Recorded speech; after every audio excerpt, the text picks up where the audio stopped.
오늘 함께 나눌 하나님의 말씀은 사도행전 13장의 말씀입니다. 우리 5786 영광의 시즌 7번째 시간인데 하나님의 영광에 실제적으로 영광의 실제에 나아가기 두 번째 시간입니다. 사도행전 13장 1절부터 좀 긴데요, 52절까지 함께 읽고 기도하고 나누겠습니다. 1절부터 함께 읽겠습니다. 안디옥 교회에 선지자들과 교사들이 있으니 곧 바나바와 니게르라 하는 시므온과 구레네 사람 루기오와 분봉한 헤롯의 젖동생 마나엔과 및 사울이라. 주를 섬겨 금식할 때 성령이 이르시되 내가 불러 시키는 일을 위하여 바나바와 사울을 따로 세우라 하시니 이에 금식하며 기도하고 두 사람에게 안수하여 보내니라. 두 사람이 성령의 보내심을 받아 실루기아에 내려가 거기서 배 타고 구브로에 가서 살라미에 이르러 하나님의 말씀을 유대인의 여러 회당에서 전할세 요한을 수행원으로 두었더라. 온 섬 가운데로 지나서 바보에 이르러 바예수라 하는 유대인 거짓 선지자인 마술사를 만나니 그가 총독 서기오 바울과 함께 있으니 서기오 바울은 지혜 있는 사람이라. 바나바와 사울을 불러 하나님의 말씀을 듣고자 하더라. 이 마술사 엘루마는 이 이름을 번역하면 마술사라. 그들을 대적하여 총독으로 믿지 못하게 힘쓰니 바울이라고도 하는 사울이 성령이 충만하여 그를 주목하고 이르되 모든 거짓과 악행이 가득한 자요 마귀의 자식이요 모든 의의 원수요 주의 바른 길을 굽게 하기를 그치지 아니하겠느냐. 보라, 이제 주의 손이 내 위에 있으니 내가 맹인이 되어 얼마 동안 해를 보지 못하리라 하니 즉시 안개와 어둠이 그를 덮어 인도할 사람을 두루 구하는지라. 이에 총독이 그렇게 된 것을 보고 믿으며 주의 가르치심을 놀랍게 여기니라. 바울과 및 동행하는 사람들이 바보에서 배 타고 밤빌리아에 있는 버가에 이르니 요한은 그들에게서 떠나 예루살렘으로 돌아가고 그들은 버가에서 더 나아가 비시디아 안디옥에 이르러 안식일에 회당에 들어가 앉으니라. 율법과 선지자의 글을 읽은 후에 회당장들이 사람을 보내어 물어 이르되 형제들아, 만일 백성을 권할 말이 있거든 말하라 하니 바울이 일어나 손짓하며 말하되 이스라엘 사람들과 및 하나님을 경외하는 사람들아 들으라. 이 이스라엘 백성의 하나님이 우리 조상들을 택하시고 애굽 땅에서 나그네 된 그 백성을 높여 큰 권능으로 인도하여 내사 광야에서 약 40년간 그들의 소행을 참으시고 가나안 땅 7족속을 멸하사 그 땅을 기업으로 주시기까지 약 450년간이라. 그 후에 선지자 사무엘 때까지 사사를 주셨더니 그 후에 그들이 왕을 구하거늘 하나님이 베냐민 지파 사람 기스의 아들 사울을 40년간 주셨다가 패하시고 다윗을 왕으로 세우시고 증언하여 이르시되 내가 이새의 아들 다윗을 만나니 내 마음에 맞는 사람이라.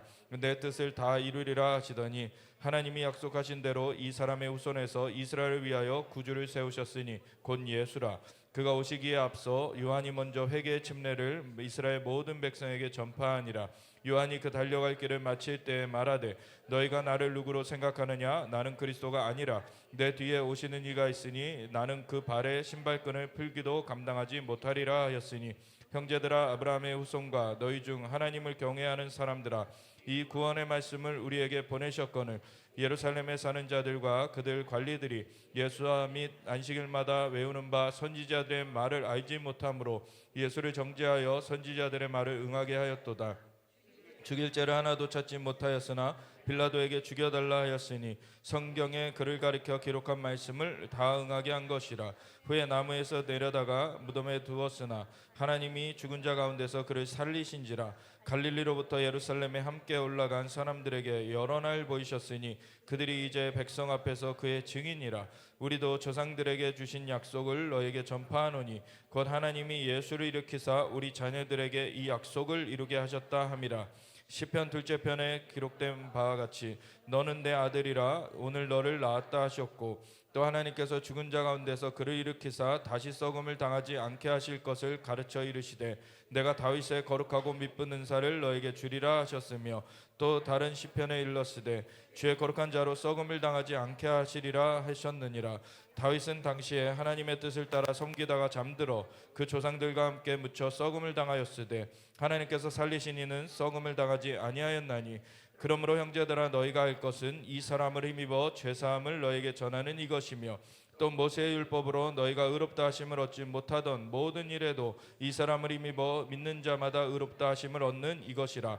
그런즉 너희는 선지자들을 통하여 말씀하신 것이 너에게 미칠까 삼가라. 일러스되 보라, 멸시하는 사람들아, 너희는 놀라고 멸망하라. 내가 너희 때를 당하여 한 일을 행할 것이니 사람이 너에게 일러줄지라도 도무지 믿지 못할 일이라 하였느니라 하니라. 그들이 나갈새 사람들이 청하되 다음 안식일에도 이 말씀을 하라 하더라.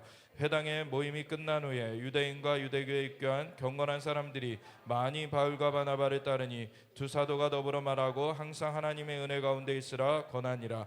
그 다음 안식일에는 온 시민이 거의 다 하나님의 말씀을 듣고자 하여 모이니 유대인들이 그 무리를 보고 시기가 가득하여 바울이 말한 것을 반박하고 비방하거늘 바울과 바나바가 담대히 말하여 이르되 하나님의 말씀을 마땅히 먼저 너희에게 전할 것이로되 너희가 그것을 버리고 영생을 얻기에 합당하지 않은 자로 자처하기로 우리가 이방인에게로 향하노라. 주께서 이같이 우리에게 명하시되 내가 너를 이방의 빛으로 삼아 너로 땅끝까지 구원하게 하리라 하셨느니라 하니 이방인들이 듣고 기뻐하여 하나님의 말씀을 찬송하며 영생을 주시기로 작정된 자는 다 믿더라. 주의 말씀이 그 지방에 두루 퍼지니라. 이에 유대인들이 경건한 기브인들과 그 신의 유력자들을 선동하여 바울과 바나바를 박해가게 하여 그 지역에서 쫓아내니 두 사람이 그들을 향하여 발의 띠끌을 떨어버리고 이고니온으로 가거늘 제자들은 기쁨과 성령이 충만하니라. 아멘. 하나님, 오늘도 주님의 말씀 앞에 함께 섰습니다. 주님의 말씀은 진리입니다. 진리의 영으로 우리에게 역사해 주시고 하나님, 좌우의 나의 성검과 같이 영과 혼감이 관절과 우수를 찔러 쪼개며 우리를 새롭게 하는 하나님의 역사를 행하여 주시옵소서. 감사하며 예수 그리스도의 시험하신 이름으로 기도드렸습니다. 아멘. 이 사도행전 13장에 안디옥 교회 얘기가 나오는데 안디옥이라는 것은 뒤에 비시디아 안디옥이라고 지금의 터키에 있는 지역하고는 다른 지역이죠. 이 안디옥은 지금의 시리아 쪽에 있는 안디옥이에요. 그래서 이 안디옥에서 사실은 그리스도인이라는 말이 처음 들려졌어요. 저 사람들은 그리스도를 따르는 사람들이다. 다른 사람들이 이 예수님을 믿는 사람들을 향해서 크리스찬, 그리스도인이라는 그 얘기를 처음 하게 된 지역이 안디옥이라는 이 곳입니다. 원래 복음은 예루살렘에서 시작됐죠. 그래서 예루살렘에서 시작됐을 때 예수님께서 그 땅에서 거니셨고 그 땅에서 나시기도 하셨고 그 베들레헴에서 나셨죠. 정확하게는 베들레헴에서 나셨고 예루살렘에서 그 근교한 그 유대 광야를 지나서 거기 요단강에서 침례를 받으시고 그때부터 이제 공생애를 시작하셨는데 그때 공생애를 시작하시면서 먼저는 40일 금식을 하시고 그리고서는 그 40일 금식 후에 마귀의 모든 계략들을 다 깨트려 버리고서 성령의 능력으로 내려오셔서 이제 그 가버나움 지역으로부터 시작해 가지고 공생애를 시작을 하셨는데 그래서 이 예루살렘에서 예수님이 시작을 하셨다라고도 말할 수 있지만 사실 사역 자체는 또 북쪽의 갈릴리 지역에서 시작하셨다라고 말할 수 있어요. 그래서 두 가지가 다 맞는 얘기인데 그 침례 받는 거나 뭐 여러 가지 그리고 나중에 예수님께서 십자가를 지시는 거나 그리고 부활하시는 거나 다 예루살렘의 지역 그 지역에서 이루어지는데 중간에 공생애는 주로는 그 갈릴리 지역에서 하셨죠. 근데 그 시작과 맺음은 다 예루살렘에서 하셨어요. 그래서 예루살렘에서 그 죽으셨으나 부활하셨고 그리고 그곳에서 승천을 하셨는데 그곳에 모여진 그 사람들에게 성령을 또 보내주셨죠. 그래서 복음이 예루살렘으로부터 시작된 거예요. 공생애는 갈릴리에서 거의 하셨지만 그럼에도 시작과 끝은 그 예루살렘에서 하셨고 그래서 예루살렘으로부터 성령의 역사가 이제 펼쳐져 가도록 그래서 오직 성령이 너에게 임하시면 너희가 권능을 받고 예루살렘과 온 유대와 사마리아와 땅끝까지 이르러 내 증인이 되리라. 그래서 예루살렘으로부터 시작하셔서 예루살렘에 성령이 부어지신 그 오순절에 성령이 부어지신 그때에 사람들이 술 취하였다 조롱하는 것을 반박하면서 베드로가 복음을 증거했을 때 3천 명이 돌이켰고, 그 다음에 성전 미문의 안진뱅이를 일으켜서 이것이 우리 개인의 권능과 경건으로 된 것이 아니라 예수 이름으로 된 것이다, 예수님을 증거했을 때 5천 명이 돌이켰어요. 그래서 장정만, 그 결혼한 성인 남성만 8천 명이 돌이킨 것이기 때문에 이미 가족들까지는 10,000명이 넘는 그러한 교회가 예루살렘에서는 태어나 있는 거예요. 그런 상황에서 예루살렘에서 박해가 일어났죠. 그래서 예루살렘에 박해가 일어나고 야고보 사도 중에 12사도 중에 처음으로 야고보가 이제 순교를 하게 되고, 그런 상황이 있으니까 이제 흩어지게 되는 그런 일들이 있어서 여러 지역으로 이제 복음이 더 급속하게 번지는 그 계기가 됐는데, 남아 있을 사람은 남아 있었고 그 외에 이제 퍼진 가운데 복음이 증거되는 가운데 가장 활발했던 것이 안디옥이었어요. 그래서 그 안디옥에서 엄청나게 이 사람들에게 이제 복음 증거가 활발하게 이루어지니까 이것으로 말미암아 나중에 이제 이 13장 14장을 거쳐서 그 15장에 가면은 예루살렘 공의회, 예루살렘에서 그 지도자 회의가 열리죠. 그래서 사도도 있고 예수님의 형제 야고보도 있고 해가지고서는 거기서 이방인들을 어떻게 받아들이느냐, 그거에 대해서 이제 논의를 하게 돼요. 근데 그 계기가 여기 나옵니다. 물론 이전에 이미 사도행전 10장에 보면은 고넬료라는 이방인을 이제 베드로가 가가지고 복음 증거할 때 성령이 임하셔가지고 침례를 주는 일이 있게 됐어요. 그래서 이미 이방인 그 거듭난 자는 고넬료가 먼저 있었습니다. 그렇지만 아직 이방인들에게 활발하게 복음이 증거되진 않았었어요. 그런데 여기 보면은 이제 이방인들에게도 활발하게 복음이 증거되는 그런 계기가 나오게 됩니다.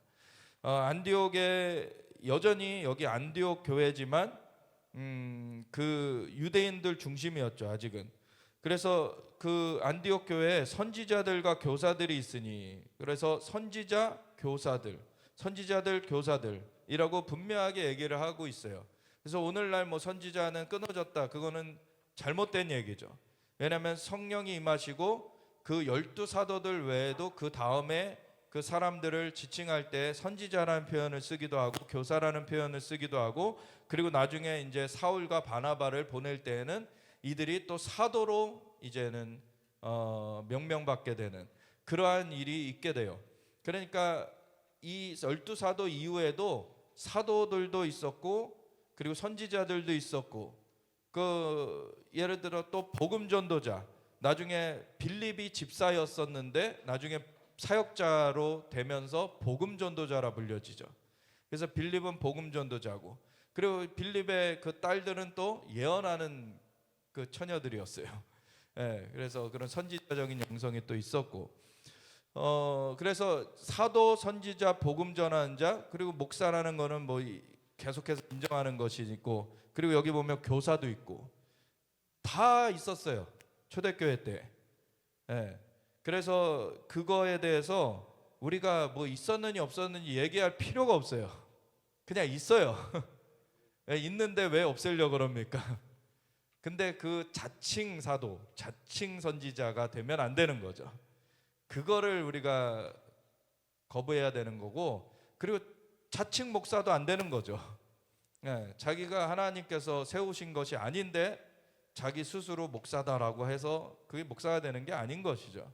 하나님께서 세우시는 것에는 목사뿐만 아니라 사도, 선지자, 복음 전환자, 그 교사까지도 다 있다라는 거, 그거는 우리가 열어놔야 돼요. 그리고 어느 직임이 다른 직임보다 절대적 우위에 있다 이런 건 없어요. 그냥 역할이 구분되어 있는 거예요. 예, 그리고 그 모든 것 위에는 예수님이 계셔야 되는 거죠.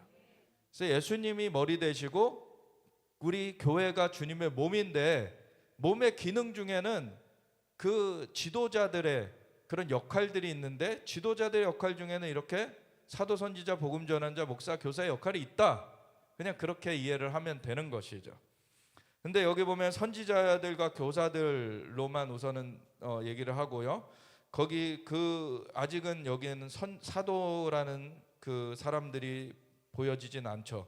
그래서 선지자들과 교사들이 있는데 곧 바나바와 니게르라는 시므온과 그리고 구레네 사람, 구레네는 지금의 이집트 그 서쪽 편 쪽, 뭐 리비아 쪽, 뭐 이런 쪽의 지역이 구레네예요. 그 구레네 하면은 또 생각나는 사람이 있죠. 구레네 시몬, 예수님의 십자가를 또 대신 강요적으로 이제 짊어지게 됐던. 그래서 그쪽 사람들 원래 로마 시대니까 원래 이 유럽뿐만 아니라 북아프리카 지역까지 다 로마 권역이었잖아요.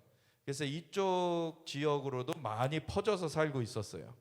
그래서 그쪽에서 오순절 때에도 각 그 지역마다 흩어져 있던 사람들이 오순절이라서 모여 있었다 할 때 이 구레네가 또 거기도 나타납니다.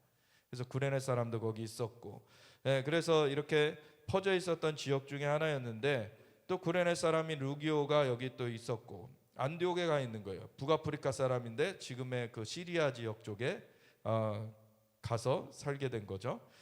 그리고 분봉왕 헤롯이라는 그 분봉왕이 예수님 태어나실 때는 그 대왕 헤롯이 있었고, 그리고 예수님 태어나신 지 얼마 안 돼서 대왕 헤롯은 죽게 되죠. 그리고 그 아들들이 이제 나눠서 또 통치하게 되는데 다 또 헤롯이라고 그 이름이 불려지게 되니까 어떤 헤롯인지 헷갈려요 사실. 헤롯 빌립도 있고 헤롯 아켈라오도 있고 뭐 여러 가지 헤롯이 있는데, 그런 그 헤롯 중에 이제 그 헤롯과 이제 젖동생인 마나엔이 있는데, 젖동생은 뭡니까? 같은 유모한테 길러졌다는 거죠. 그래서 그 마나엔이라는 자도 있었고, 그리고 사울, 여기서 사울은 이제 바울로 이렇게 우리가 이렇게 친숙하게 얘기하는 그 인물이죠. 그래서 이렇게 5명이 어떤 사람들은 선지자들이었고 어떤 사람들은 교사들이었어요. 그러니까 여기에 바나바와 사울이 있는데, 바나바가 제일 그 이름이 앞서 쓰여진 걸 보면 바나바가 제일 여기서 좀 책임자였지 않을까 그런 생각을 하게 되죠. 그리고 사울은 제일 어떻게 보면 마지막에 합류한 그런 인물이다라고 보여져요. 맨 끝에 이렇게 기록된 걸 보면. 근데 맨 첫째와 맨 마지막을 따로 떼라 그러죠. 지금 바나바와 사울을 따로 떼라. 근데 어떠한 상황 가운데서 그 얘기를 하나님 주시냐면, 주를 섬겨 금식할 때, 이 금식이라는 것이 굉장히 주님을 섬기는 일에 있어서 중요한 어떤 요소로서 성경에는 등장을 합니다. 그렇다고 예수님께서 말씀하셨듯이 외식하는 자처럼 금식하지는 말아야 되는 거죠. 근데 금식은 외식하지 말라라고 하시면서 예수님 무슨 표현을 쓰셨냐면, 그 혼인잔치 동안 신랑이 함께 있을 때 금식할 수 있겠느냐. 근데 신랑을 빼앗길 날이 있나니 그때는 금식할 것이라 그래요. 그러니까 금식도 주님과의 관계 속에서 하는 겁니다. 그 관계가 중심이 되지 않으면 종교적인 외식이 돼버려요. 예수님과 함께 하길 원하면서 하는 것이 금식인 거죠. 예수님과의 그 긴밀함을 더 원해서 하는 것이 금식이어야 돼요. 그냥 어떻게 그 단식 투쟁하는 이거가 달라요. 뭐 자기 요구하는 거 달라고 막 떼쓰는 그게 아니에요. 금식은요, 자신을 비워가지고 주님을 더 깊이 알고자 하는 것이 금식이에요. 그래서 그러한 금식, 그래서 주를 섬긴다는 표현이 여기 앞에 쓰여 있죠. 그래서 주를 더 우리가 섬기길 원해서, 주님 앞에 더 나아가기 원해서 금식까지도 하면서 하나님 앞에 나아가게 되는데, 그랬을 때 성령이 말씀하시는 것을 듣게 된 거죠. 그래서 성령이 이르시되 내가 불러 시키는 일을 위하여 바나바와 사울을 따로 세우라. 그래서 바나바와 사울을 구별하라 라는 얘기를 하는데, 그래서 또 금식하며 기도하고, 금식하면서 주님을 섬길 때의 이 음성을 들었는데 또 그걸 실행하기 위해서 또 금식하면서 또 기도해요. 이게 이 초대교회의 라이프 스타일이었던 거예요. 우리 오늘날의 교회를 생각해 보십시오. 이렇게 신중하게 합니까? 그렇게 잘 안 하죠. 그냥 세상에 어떤 일반적으로 생각하는 그러한 것을 따라서 그냥 결정해 버려요. 세상의 편의대로 주를 섬겨 금식까지 할 정도로 깊이 있게 기도하는 것이 많이 사라졌어요. 그렇기 때문에 하나님의 인도하심이 많이 사라진 것입니다. 주님을 가까이 하길 원하면 진짜 자신의 육신을 쳐서 복종시키면서 주님을 찾아야 돼요. 그 과정이 없이 주님을 깊이 만날 거라고 생각하면 안 되는 것입니다. 물론 하나님은 은혜로 찾아와 주셔서 구원을 주신 거예요. 그래서 구원의 복음은 값없이 정말 우리의 어떤 노력이 없이 우리에게 다가왔지만, 우리가 예수님을 영접하여서 죄가 사함받고 우리의 영이 성령으로 거듭나져서 이제 성령님이 함께 하시는 그 새 생명의 삶이 되었을 때부터는 우리가 주님을 찾는 열심을 내야 돼요. 너희가 나를 찾고 찾으면 나를 만나리라. 그리고 하나님께 순복하라. 그리고 마귀를 대적하라. 그러면 그가 너희를 피하리라. 하나님을 가까이 하라. 그리하면 너희를 가까이 하시리라. 하나님은 우리를 가까이 하길 원하시는데 제한은 우리에게 있는 거예요. 그렇기 때문에 우리가 하나님을 원해서 우리의 육신을 굴복시키면서 하나님 앞에 나아가는 만큼 하나님을 더 가까이 우리가 보게 된다는 것, 그거를 우리가 알아야 되는 것이에요. 그래서 금식하고 기도하고 두 사람에게 안수하여 보내는데, 이제 그 다음부터 이제 선교 여행이 시작이 되죠. 그래서 선교 사역이 시작이 돼요. 그래서 두 사람이 성령의 보내심을 받아, 그래서 항상 이 사도행전을 보면 성령행전이라고도 하죠. 사도들의 이야기이면서 사실은 사도들보다도 더 주인공은 성령님이세요. 성령님이 어떻게 이끌어 가시는가. 사도행전 1장 8절에 오직 성령이 너에게 임하시면 너희가 권능받고 예루살렘과 온 유대야 사마리아 땅끝까지 이르러 내 증인이 되리라 하시는 말씀부터 해가지고 성령께서 이끌어 가시는 얘기가 계속 나오는 거예요. 이게 그래서 성령님이 인도하시도록 우리는 주님 앞에 열려져 있어야 되는데, 그만큼 크리스천들이, 그리스도인들이 하나님 앞에 주님을 찾느냐, 그거를 볼 때 이 초대교회와는 상당히 지금 차이가 있는 거를 보게 돼요. 초대교회 때는 많은 박해도 있었죠. 굉장히 로마의 그 미치광이 네로왕, 그 유명한 왕이 막 자기가 술 먹고서 불질러 놓고 그것 때문에 민심이 흉흉하니까 갑자기 유대인들한테 책임 전가를 해가지고 유대인들이 그런 나쁜 짓을 했다, 특별히 예수 믿는 사람들이 그렇게 나쁜 짓을 했다라고 해가지고 핍박을 하기도 하고, 그 다음에 많은 그 로마의 황제라는 사람들이 이 핍박을 가해갔어요.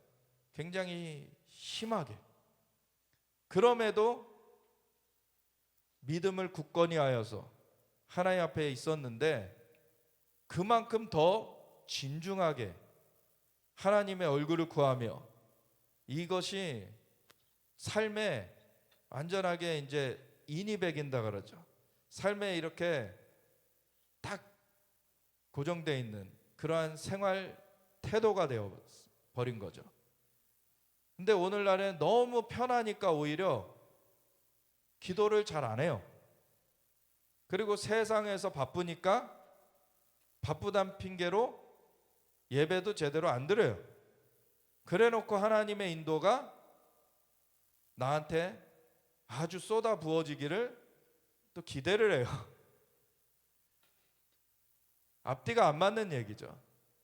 하나님의 얼굴은 찾지 않으면서 하나님이 함께 하시길 원하고, 하나님 앞에 내가 순복하는 건 없으면서 하나님께서 나를 축복해 주시길 원하고, 앞뒤가 안 맞는 그런 태도를 오늘날 많이 보게 됩니다. 근데 하나님은 영이시니 예배하는 자는 영과 진리로 예배할지니라. 하나님은 자기에게 이렇게 예배하는 자들을 찾으시느니라. 예배라는 건 굉장히 중요합니다. 하나님이 찾아오시게 하는 거예요. 그래서 이스라엘 찬송 중에 거하시는 주여 주는 거룩하시니이다. 주님은 찬송 가운데 임하십니다. 그래서 주님을 뵙고 싶으면 예배 시간을 드려야 되는 거예요. 근데 그걸 안 하면서 주님을 어떻게 깊이 알아가려고 합니까? 이 안디옥의 얘기를 보면은요, 예루살렘에서 교회가 시작됐지만 사실 예루살렘 교회 얘기가 많이 여기 기록되어 있진 않아요. 그런데 안디옥 교회가 그 핍박 가운데 예루살렘에 있던 자들이 흩어져서 이렇게 교회가 곳곳에서 또 세워지는 그러한 일 가운데 어떻게 보면 대표적인 그런 예로서 이 사도행전에 기록되어 있습니다. 그래서 이 안디옥이라는 곳은 처음에도 말씀드렸듯이 그리스도인이라는 말이 처음 불려진 곳이고, 그래서 사람들이 굉장히 그 굳건하게 그 믿음이 사람들 앞에서 보여지는 그러한 일이 이 안디옥에 있었던 거죠. 그러니까 외부 사람들도 그걸 인정하고 불러주는 그러한 일이 됐고, 그리고 그 가운데 이들의 생활 양식을 보면은 항상 기도하고 금식을 또 자주 하면서 진중하게 하나님 앞에 나아가며, 그리고 그 가운데 하나님께서 말씀하신 것을 그대로 행하는, 그리고 행할 때에도 그냥 가볍게 하는 것이 아니라 또 다시 한번 금식하며 기도하면서 그것을 실행하는, 하나님 앞에 완전한 순복하는 그러한 모습이 여기 나타나는 거죠. 그러한 곳이 되어졌을 때 이곳은 정말 하늘과 땅이 연결된 그런 센터의 역할을 하는 것입니다. 그래서 이러한 하늘과 땅이 연결된 센터의 역할을 하는 가운데 그곳에서 따로 구별해서 세우는 사람들은 다른 곳에 가서도 그 하늘문을 열 수가 있는 거예요. 그런 역할을 이 바나바와 사울, 그 나중에 바울로 불려지죠. 바나바와 바울이 그런 역할을 하게 되는 거죠.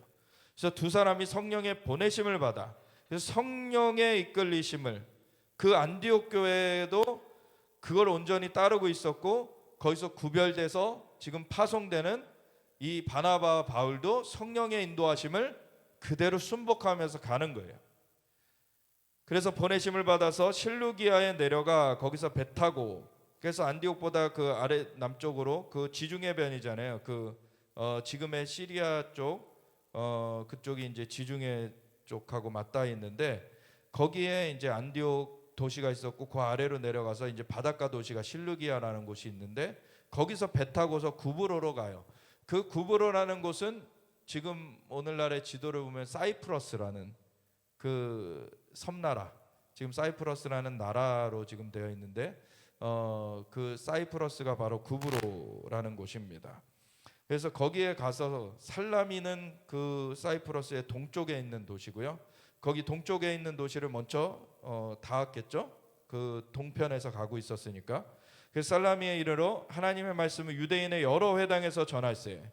그래서 이 내용들을 보면은요, 예루살렘에서 시작된 복음이 사실 유대인들한테 먼저 다 증거되고 있는 거예요.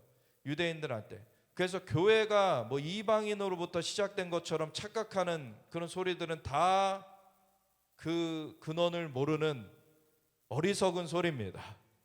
유대인으로부터 먼저 복음이 시작됐어요. 예. 그런데 유대인들 가운데에서 예수님을 거부한 사람들도 있었죠. 근데 유대인들 가운데 예수님을 영접한 사람들이 먼저 있었던 거고, 그들로 말미암아 온 열방으로 이제 복음이 퍼져가기 시작한 거예요. 그래서 살람이라는 곳에서 유대인의 회당에서 먼저 그 복음을 전해요.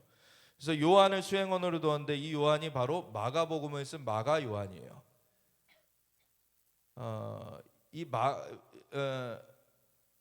이 요한이 나중에 이 요한으로 말미암아 바나바와 사울이 나중에는 싸우고 갈라지게 되죠. 왜냐면 여기 뒤에 보면은 여기서 이제 요한이 돌아가 버려요, 그냥. 네, 그래가지고 그렇게 무책임한 애는 이제 또 데려갈 수 없다. 이 바울이 그런 거고, 바나바는 자기 이제 조카거든요. 그러니까 데려가자. 그래서 이제 갈라지게 돼요 나중에. 근데 나중에 화해를 하죠. 그래서 원래 바울과 그 바나바 이렇게 다니다가 나중에 바울과 실라로 바뀌죠. 예. 그래서 이 요한을 수행원으로 두어서 갔는데, 이 온성 가운데로 지나서 바보에 이르러 바예수라 하는 유대인 거짓 선지자인 마술사를 만나니 그가 총독 서기오 바울과 함께 있으니, 서기오 바울은 지혜 있는 사람이라. 지혜 있다라고 해서 뭐 하나님의 지혜는 아니죠 지금. 근데 세상에서 그래 총명이 있는 사람이었는데, 바나바와 사울을 불러 하나님의 말씀을 듣고자 하더라. 그래도 열려 있어요 보면 복음에. 그래서 이 고린도후서 4장 4절의 말씀처럼, 고린도전서 4장 4절의 말씀처럼 이 세상 신이 믿지 않으려는 자들의 마음을 혼미하게 하여 그리스도의 영광의 복음의 광채가 비치지 못하게 한다라는 그 말씀이 있는데, 그거에 좀 덜 눌려진 그런 사람인 거죠 보니까. 그런 사람이 이제 하나님의 말씀을 듣고자 했는데, 근데 또 한편으로는 마술사가 옆에 있어요. 그러니까 세상에 이 영은요, 결국에는 이제 하나님을 모르면 다른 영의 영향을 받아요. 그러니까 다른 영의 영향을 받으면서 또 세상에서의 그 성공을 원하기 때문에 이런 주술, 이런 점술, 이런 걸 또 가까이 하죠. 그래서 오늘날에도 돈을 많이 번 그 대기업 뭐 이런 어떤 갑부들 뭐 이런 사람들 옆에는 점술가들 많습니다. 그런 사람들한테 물어보고 투자하고 이래요. 근데 이 귀신도 아는 것들이 있어요. 왜냐하면 영적으로 오랜 세월 얘네들도 존재했던 그런 존재이기 때문에 보아온 게 있고, 그리고 연계해서 듣는 게 있어요. 그러니까 그런 정보들을 주는 것들이 있어요. 근데 그것은 덫이 되는 거죠 사실. 그 영혼을 조종하는 갈고리가 되는 거예요 사실은. 근데 하나님께서는, 이 귀신은 유한한 존재지만 하나님은 무한하시고, 하나님 거룩하시고, 하나님 온전하신 분이세요. 근데 그분의 자녀로 우리를 부르시기 원하신다는 거예요. 그래서 우리의 영혼을 갈취하는 게 아니라 우리의 영혼을 만드신 분이시고, 회파된 영혼을 다시 살려주시기 원하시는 분, 그분이 하나님이십니다. 그래서 이 점술로 좀 이득을 얻으려다 거기 갈고리에 걸려가지고 패망하는 것을 택하는 게 아니라, 영원하신 영존하시는 그 창조주 하나님, 그 하나님의 자녀로서 거듭나는 것이, 그것이 유일한 살아나는 그 부활의 생명을 얻게 되는 그 길인 것이죠. 그래서 그런 길로 가야 되는데, 세상에서는 아직 하나님을 모르기 때문에 이런 다른 영들을 막 가까이 하고 그걸 통해서 이득을 얻으려고 해요. 그래서 이 마술사 엘루마, 그 이름 자체가 번역하면 마술사예요. 그들의 그 엘루마가 이 바울과 바나바를 대적을 해요. 그래서 총독으로 믿지 못하게. 왜냐하면 하나님을 믿게 되면 자기가 조정할 수가 없잖아요. 이제 악한 영은 자기 수하에 계속 사람들을 두려고 하나님을 믿지 못하게 어떻게든 방해하려고 해요. 그래서 이 세상 신이 믿지 아니하는 자들의 마음을 혼미하게 하여서 그 그리스도의 영광의 복음의 광채가 비치지 못하게 한다고 그런 방해를 하는 거예요. 연막을 계속 뿌려놓는 거죠.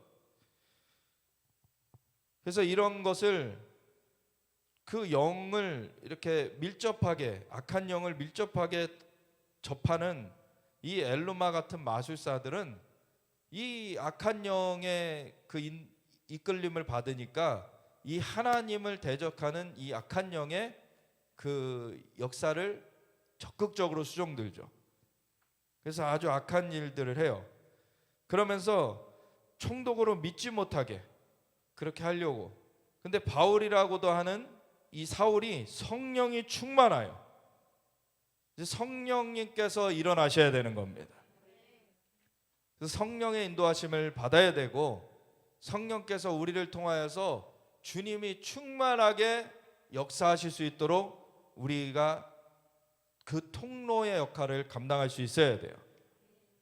그래서 이미 예수님을 믿도록 우리에게 복음의 씨앗은 뿌려졌고, 그것을 믿었기 때문에 우리가 거듭나게 됐는데, 그 다음부터 자라나가는 거, 이제 성령의 역사하심이 우리 가운데 얼마나 충만하게, 얼마나 가득하게 이루어질 것이냐는 각자 주님 앞에서 어떠한 열심으로 나아갈 것이냐 달라요. 그거는 우리가 주님 앞에, 근데 그냥 인간적 열심이 아니라 주님 앞에 순복하는 열심이어야 돼요. 그래서 우리가 기준이 아닙니다. 하나님이 기준이세요. 주님을 더 알기 원하고 주님께 순복하길 원합니다. 그걸 위해서 금식까지도 하는 거예요. 떼쓰려고 금식하는 게 아닙니다. 주님께 더 순복하려고 우리의 육신을 쳐서 복종시키는 거예요.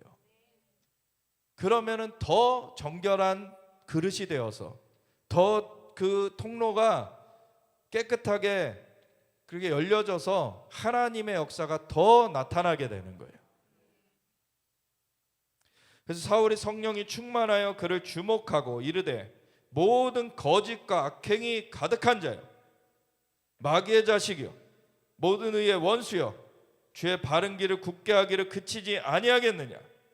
보라, 이제 주의 손이 내 위에 있으니 내가 맹인이 되어 얼마 동안 해를 보지 못하리라. 오늘날에도 이런 선포가 이루어질 수 있어야 됩니다. 오늘날에 이렇게 우리나라도 많이 발전돼 가지고 사실 점집들이 많이 없어지긴 했어요. 그래 가지고 지금은 이런 일을 많이 우리가 경험할 일은 없는데, 과거에 점집이 많던 시절에는 사실 이런 게 우리나라에도 많이 펼쳐졌어요. 예, 실제 뭐 소위 능력 대결이라고도 할 수 있고, 예, 점집 가서 그런 것들이 있어요. 이제 그 점쟁이들 중에 이제 좀 이렇게 단수가 있는 사람들은 이제 칼날 위에서 막 이렇게 굿하는 자들 있잖아요. 그 믿는 사람이 가면은 그 칼날에 뱉니다. 영팔이야 이제 끊어져 가지고 예, 예, 그런 것들이 있어요. 그래서 이건 실제하는 영역이에요. 예, 그래서 이 마귀도 이 공중의 권세를 잡고 활동하면서 이 땅에 교두보를 마련하려고 해요. 그래서 사람들을 그 점치는 자로 또 세우고, 그를 통해서 또 사람들을 그 점술로 홀리고 이런 것들을 하죠. 그리고 우상을 숭배하게 만들고 이런 것들을 통해서 자기의 진을 만든단 말이에요. 근데 하나님의 사람들은 하나님께서 임하실 처소를 만들어야 되는 거예요. 이 안디옥과 같이 주를 섬겨 금식하고 정말 하나님을 찾는 그러한 공동체로서 가게 되면은 하나님이 그곳에 계속 방문하시는 거예요. 함께 하시는 겁니다. 그리고 이 사울과 바나바가 파송을 받았는데 이들을 통해서 그게 충만한 역사가 풀어지는 거예요. 또. 그래서 이 선포를 하니까 즉시 안개와 어둠이 그를 덮어 인도할 사람을 두르고 하는지라. 막 기세등등하게 막 총독 옆에 붙어가지고 자기가 말하는 것 따라서 총독이 막 행사를 하고, 그런 그 어떻게 보면 권력자를 조종하는 진짜 그런 사람으로서 있다가 바울이 가가지고 한마디 하니까 그냥 눈이 가려져 가지고 이제 자기 좀 어떻게 나 넘어질까 나 좀 잡아달라고 그렇게 구하는 자가 되어서 아주 영적인 실상이 이 자연적으로도 드러나게 된 거죠. 그래서 이에 총독이 그렇게 된 것을 보고 믿으며 이제 이 대결이 있으니까 이 총독이 예수님이 진짜인 거라고 알게 되는 거죠. 이게 실제라는 걸 알게 되는 거죠. 그래서 오늘날에도 이런 대결이 많이 이제 펼쳐져야 되는 게, 우리나라는 지금 발전이 됐지만 아직 많이 발전되지 못한 우상 숭배 가운데 많이 사람들이 눌려 있고 세뇌되어 있고 갇혀 있는 그런 곳들이 너무 많아요. 그런 곳 가운데 대표적으로 우리 북한이 있죠. 북한 그 김일성, 김정일, 김정은 이 태양신 우상 숭배를 하는 그러한 우상 숭배 체제 가운데 그 행동을 보십시오. 아이들이 완전 세뇌돼 가지고 김정은 보면은 까무러치게 막 울어요. 김정은이 뭘 해줬다고. 오늘날엔 배급도 잘 못 해주잖아요. 그래서 장마당에서 일해가지고 이렇게 물물 교환하고 그래가지고 벌어서 먹이고 그러는데, 김정은은 자기 그 배불리려고 너무 이제 터질 것 같은 그 배를 얼마나 더 불리려고 계속 맛있는 거 다 자기 차지, 온갖 고급 차와 그리고 시계와 온갖 사치를 부리면서 그렇게 사람들을 계속 억압 가운데 부리고 있는 그러한 상황이죠. 그런데가 이제는 그 어둠의 진이 깨어지고 자유케 되어지는, 그게 이루어져야 되지 않겠습니까? 그거는 집단적인 기도를 해야 돼요. 그래서 그냥 이 영적 전쟁은 하지 못하는 그런 수준에서 기도하면 백날 기도해도 안 돼요. 강한 자를 결박해야지 그 세간을 늑탈할 수 있다 그랬죠. 그 배후의 영의 세력을 꺾을 수 있어야 되는 거예요. 그러기 위해서는 우리가 성장돼야 되죠. 주님 안에 정결케 돼야 되고 온전한 순복으로 나아가게 될 때 하나님은 그 역사를 우리를 통해서 풀어내십니다. 하나님은 만물의 창조주시고 역사의 주권자이시기 때문에 하나님이 역사하시면은 그 어떠한 어렵게 보여지는 것도 한순간에 이루어져요. 근데 그걸 위해서 하늘은 하나님의 것이더라도 땅은 인생을 주셨기 때문에 땅에서 하나님 앞에 기도하는 자들이 있어야 되는 거예요.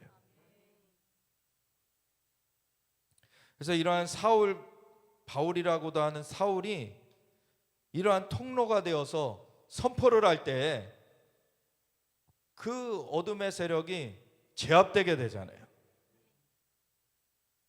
그리고 총독이 예수님을 믿게 되잖아요. 그래서 강한 자는 결박되고 그 갇혀있는 자가 자유케 되는 그러한 일이 있게 되는 거죠. 그래서 바울과 및 동행하는 사람들이 바보에서 배 타고, 그래서 이 살람이라는 곳은 동쪽의 도시고 바보라는 곳은 이제 서쪽의 도시였는데, 그래서 완전히 그 사이프러스를 간통해서 이제 여정을 한 다음에, 그리고 그 서쪽에서 배 타고 지금의 터키 서부 지역 쪽으로 이렇게 배 타고 간 거예요. 밤빌리아에 있는 버가에 이르니 요한은 그들에게서 떠나 예루살렘으로 돌아가고, 그래서 이 요한 때문에 이제 뭐 다툼이 있었다, 이거를 이제 얘기도 드렸었죠.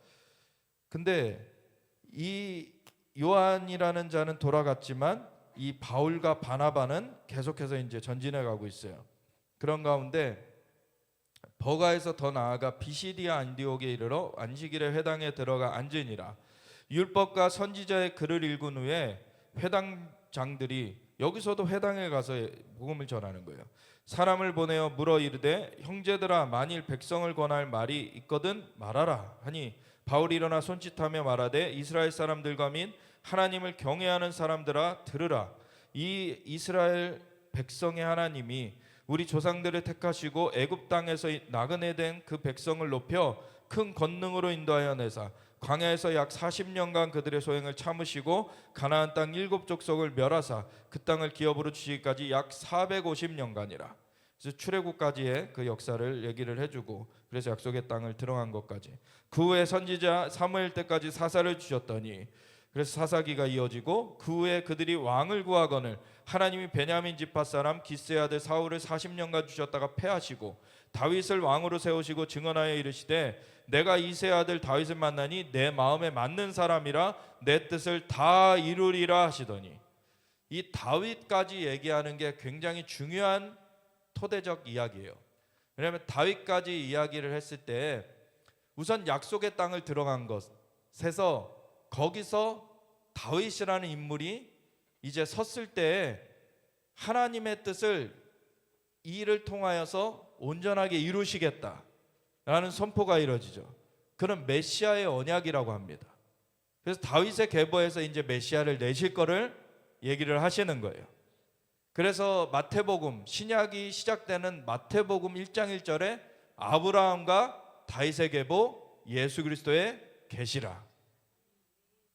그래서 이런 계보라 이렇게 돼 있죠. 그래서 그런 것이 이제 아브라함한테 하나님께서 약속하신, 그 아브라함을 믿음의 조상으로 선택하셔서 시작하신 것을, 그 약속의 땅을 이제 애굽에서 종살이하다가 다시 그 후손이 약속의 땅을 들어가서 이 하나씩 하나씩 준비를 갖춰가는 가운데 다윗이라는 인물이 거기에 세워짐으로 인해서 다윗은 예루살렘을 수도로 삼은 왕입니다. 그곳이 준비되어야 돼요. 아브라함이 어디서 이삭을 바쳤습니까?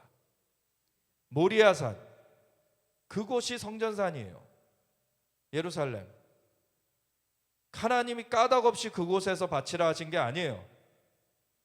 그곳에서 이삭을 바치려는 그 마지막 찰나에 천사를 보내가지고 막으시고서는 그 옆에 수풀에 그 뿔이 걸린 양을 발견하게 하셔서 대신 하나님 앞에 제사를 드리게 하시는데, 그러면서 나온 말이 여호와 이레, 그 산에서 하나님이 친히 준비하시리라. 뭘 준비하신다는 겁니까? 대속 제물을 하나님이 친히 준비하신다는 거예요.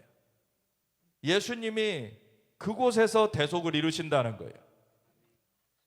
그걸 위한 준비를 갖춰야 되는데, 그걸 위해서 약속의 땅을 외부에서 객지 생활하다가 다시 들어와서 약속의 땅을 차지하게 되는 그런 과정 위에서 이제는 그 언약이 이제 세팅되도록, 그것이 이루어지는 것이 세팅되도록 예루살렘을 수도로 삼고, 그리고 거기에 언약궤를 들여놓고 하나님께서 그곳 위에 자신이 직접 성전을 짓지 못했지만 모든 준비를 갖추고, 그리고 그 후대에 성전을 짓게끔 준비한 다윗, 그 다윗을 통하여서 하나님이 이 예수님의 오실 길을 준비하시는 거였어요. 그래서 하나님이 약속하신 대로 이 사람의 후손에서 이스라엘을 위하여 구주를 세우셨으니 곧 예수라. 그가 오시기에 앞서 요한이 먼저 회개의 침례를 이스라엘 모든 백성에게 전파하니라. 요한이 그 달려갈 길을 마칠 때 이 예수님, 그 메시아가 오시기 전에 선지 엘리야가 먼저 올 것이다 라는 말이 있잖아요.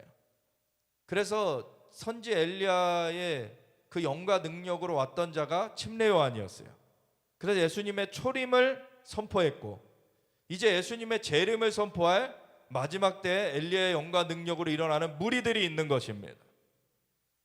그래서 이 마지막 때에 그 계시록 7장에 이스라엘인으로서는 14만 4천의 하나님의 종들이 있고, 그리고 이방의 모든 그 백성과 방언과 족속과 나라 가운데에서 흰 옷을 입은 허다한 자들이 일어나죠. 그러한 자들이 이 마지막 주님의 다시 오심을 준비하는 거예요. 그래서 요한이 그 달려갈 길을 마칠 때 말하되 너희가 나를 누구로 생각하느냐? 나는 그리스도가 아니라.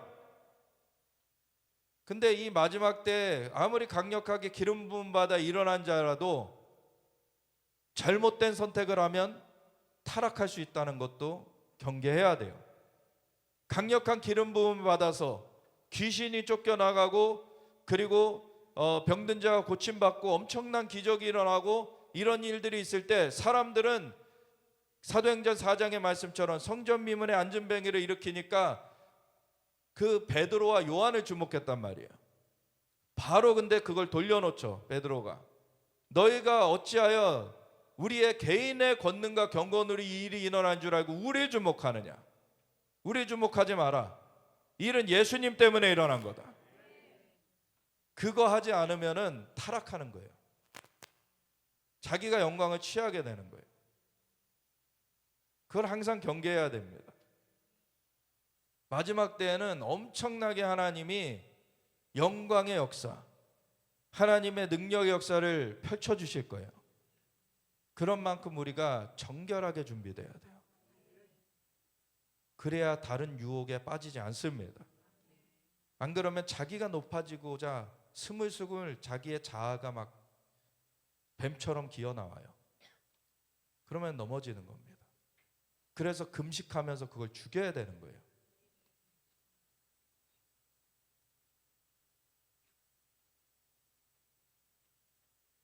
나는 그리스도가 아니라 내 뒤에 오시는 이가 있으니 나는 그 발에 신발끈을 풀기도 감당하지 못하리라. 실제로 그런 거죠. 예수님과 우리가 비교하면은 우리는 그분의 발끝도 못 미쳐요, 사실은. 그런데 예수님이 우리를 자녀 삼아 주셨고 통로 삼아 주셔서 우리가 예수님을 대리하도록, 증거하도록 우리를 사용하시는 것인데, 그거를 내가 뭐가 된 거냐 착각하면 안 된다는 거죠. 예수님이 대단하신 거죠. 그분을 증거해야 돼요.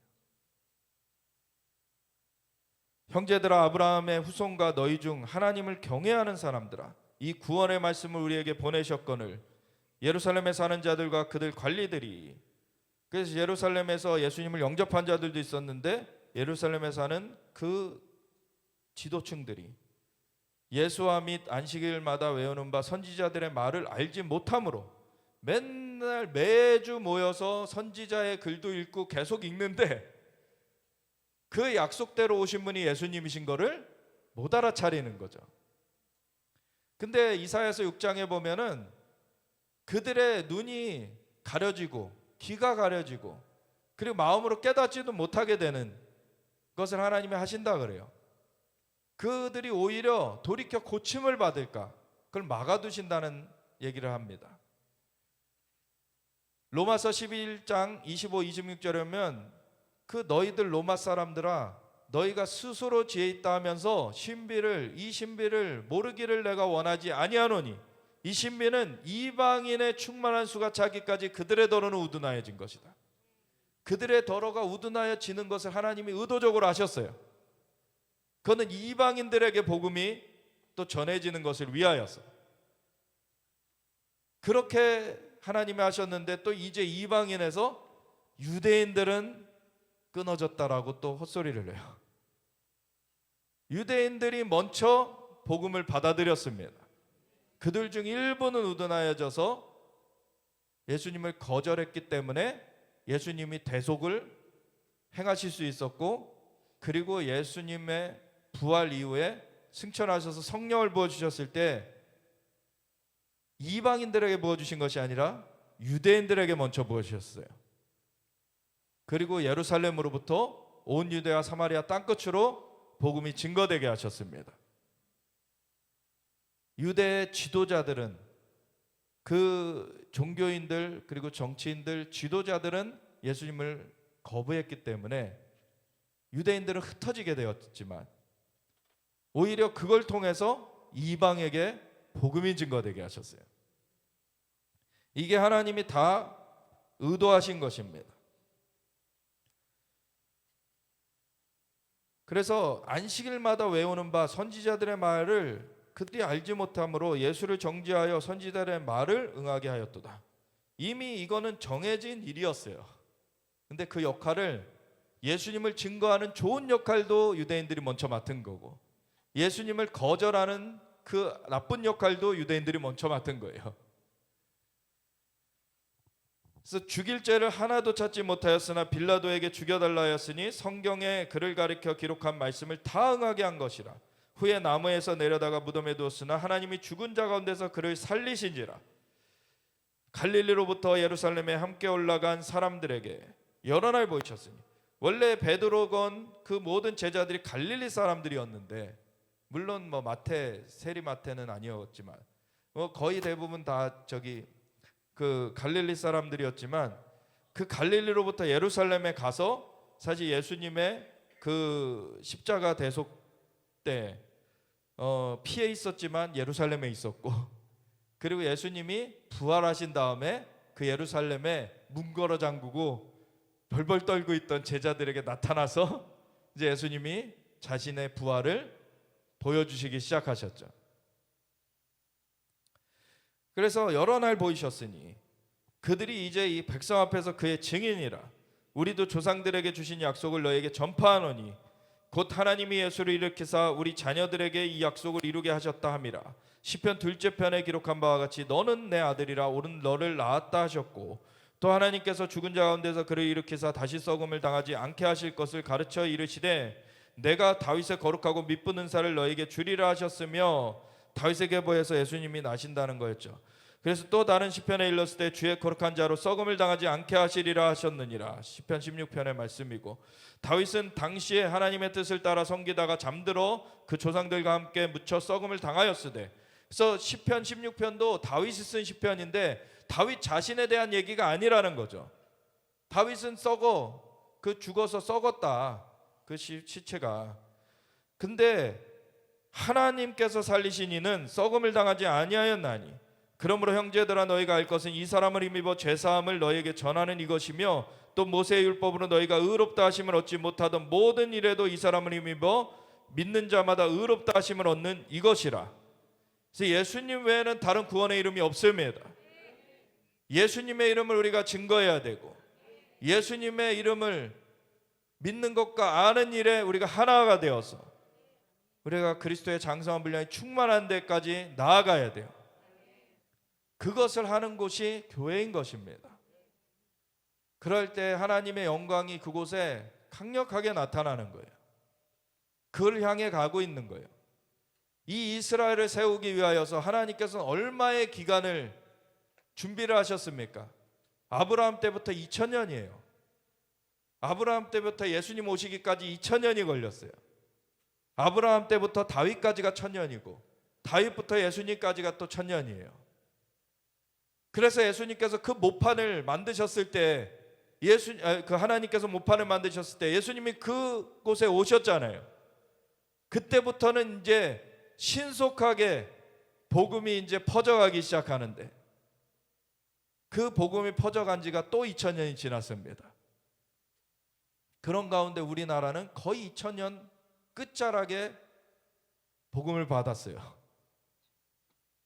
그리고 이제 이 아시아에서는 제일 동쪽에 있는 이 한국으로부터 가장 세계에서 갇혀져 있는 나라라고 하는 북한을 열어제치고, 이제 중국을 열어제치고, 저 중앙아시아를 열어제치고 중동을 지나서 이스라엘까지 전진하는 이 복음의 행진이 이루어져야 되는 겁니다. 이것을 위해서 마지막 때 이 대한민국을 하나님의 도구로 사용하시길 원하세요. 이 영광의 처소로서 하나님이 이 안디옥 교회가 초대교회 때 했던 것처럼 이 마지막 때에 이 대한민국 교회가 이런 역할을 하기를 원하십니다. 그러면 이 바울과 바나바가 구별돼서 파송되고 수많은 놀라운 기적의 역사가 일어났던 것처럼 우리 대한민국 교회로부터 수많은 자들이 파송되고 수많은 기적들이 일어나는 거예요.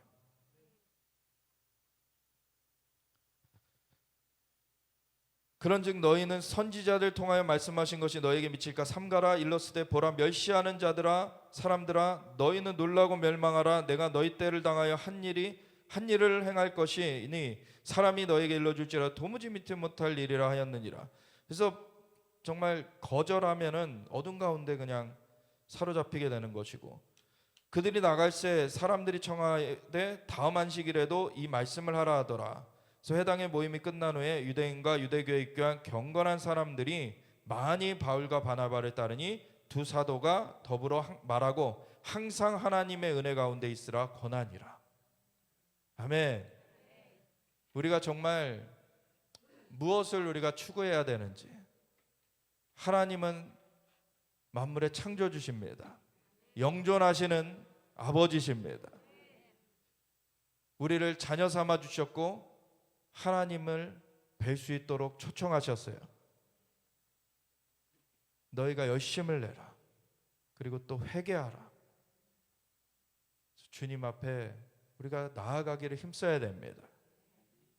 은혜로 그 길은 열려져 있지만 그걸 나아가는 데 있어서 우리의 육신을 쳐서 복종시키는 일이 있어요. 우리의 육신이 더 안락한 것을 원하고 더 세상의 쾌락을 원하고 이런 것이 있기 때문에 그거를 거부하고 그걸 끊어가면서 하나님을 찾을 때 하나님은 반드시 그러한 자들을 만나주시고 기뻐하시고 축복하십니다. 그래서 우리가 그러한 정말 하나님을 찾는데 우리의 열심을 내는 그러한 자들이 되어지기 원합니다.